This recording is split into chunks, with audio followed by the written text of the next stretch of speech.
Well, here we are at Steyne Avenue level crossing down at Plimmerton, a level crossing I've filmed many times, and this one has finally been upgraded. The old Griswold barriers are gone, and the last remaining set of incandescent lights at a road level crossing in the Wellington region have also sadly now gone. So this is the current state of the level crossing. All new equipment, all from Western Cullen Hayes. As you can see here, Western Cullen Hayes lights, Western Cullen Hayes e-bells, Western Cullen Hayes barriers. Yes. It's looking very, very nice, replacing the old Griswold barriers, which of course were not in a particularly great scenario. At the moment, the pedestrian setup relies just on a few little barriers here, but you can see they're still doing work here, and if you look where these concrete pads are, you can see we've got holes in the ground there. That looks like they could be getting cables, so it does look to me like we could eventually be getting electric gates at this crossing too, and they'll most probably extend the crossing over the tracks to the pedestrian areas properly, and we'll probably get some gates. Looks like they're going to do the same on the other side as well. Obviously the work needs to be done on this level crossing because Plimmerton is going to be a much more major station in a few years' time than it is now. It's currently just a twin platform station. They're going to be laying more tracks, turning this into a three platform station and turning it into much more of a terminus interchangey type station than it currently is. It's a bit of a long-term project, and obviously as part of that project it's going to be a much more major station. They want to get the level crossing fully upgraded in preparation for that. So we'll just wait now for a train and we'll have a look at the current Plimmerton Steyne Avenue level crossing. Obviously because of the trees I can't actually, and the curve in the track. There we go. I was going to say I can't actually see the station from here, so I can't see the train.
There we go. So interestingly, we've still got quite a fast ring on the e-bells here, which I have seen at a few of the newer crossings. A lot of, obviously as we know, the last few years Kiwi Rail have been making a lot of their e-bells ring slower, and obviously recently on all of these new crossings they have the lights that flash at a much slower rate.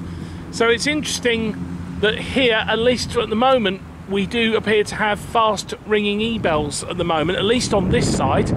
We'll find out when we head over to the other side shortly whether it's the same on that side as well. Couldn't really tell standing here.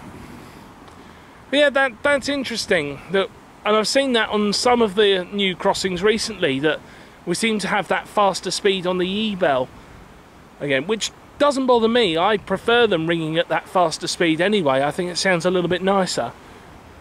But yeah, interesting.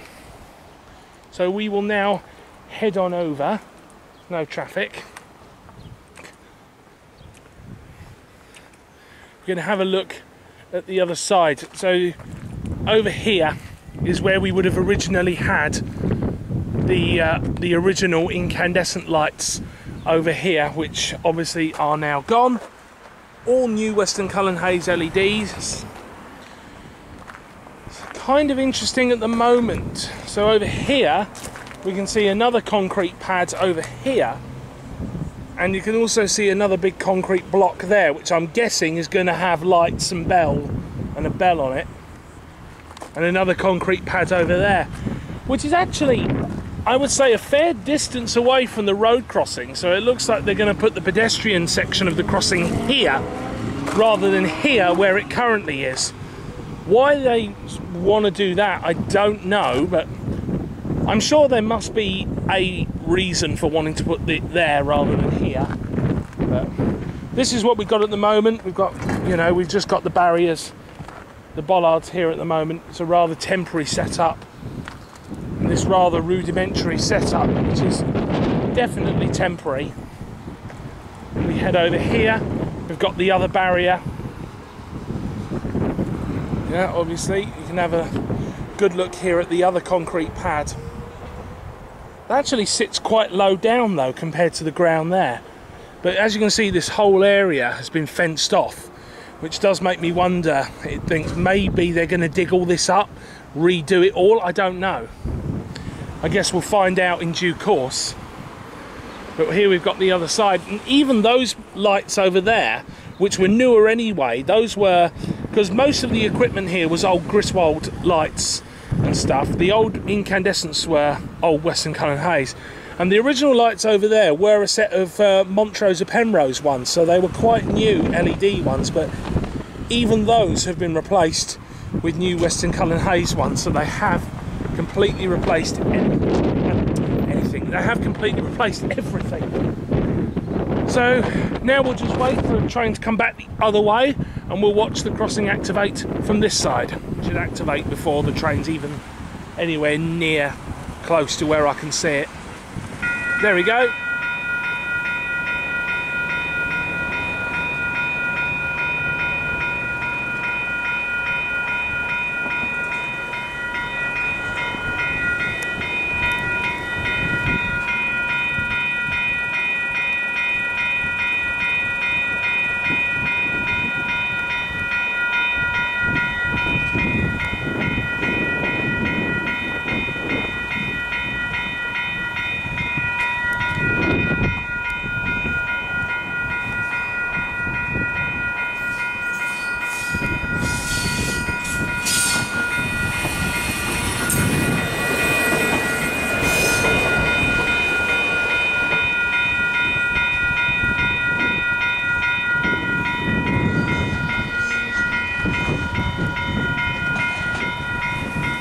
There we go. You can see the train heading off down there. You can just see it going through one of the two pedestrian crossings down there.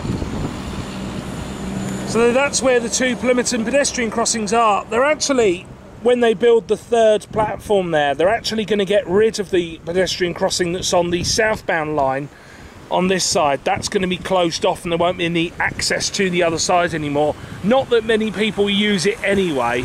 But they'll be keeping the crossing on the northbound tracks, for obviously so that to provide access to the platform. There is a foot tunnel as well, but I believe the plan is to keep one crossing down there for access to the platform from Steyne Avenue. But that's a subject for another day. So there we go. It appears we have still got the fast ringing e-bells on this side as well. So that appears to be the way this crossing has been set up for the time being. Interestingly, I'd have to check the footage to check the number on the train, but I think that was a different train to the one we saw going the other way. I think it was a different number, because I'm pretty sure that they're only running trains as far as Porrirua, and I think they've got buses from Porrirua to Wellington. So I wasn't sure if we were going to be getting the same train, go to Porirua and turn around, come back, but perhaps that's not the case. But there we are. That is the newly upgraded Steyne Avenue level crossing down here at Plimmerton. A level crossing I have visited and filmed many times, and yeah, very interesting to see it upgraded at last with new equipment. So there we go. Thank you very much for watching. I'll see you guys next time.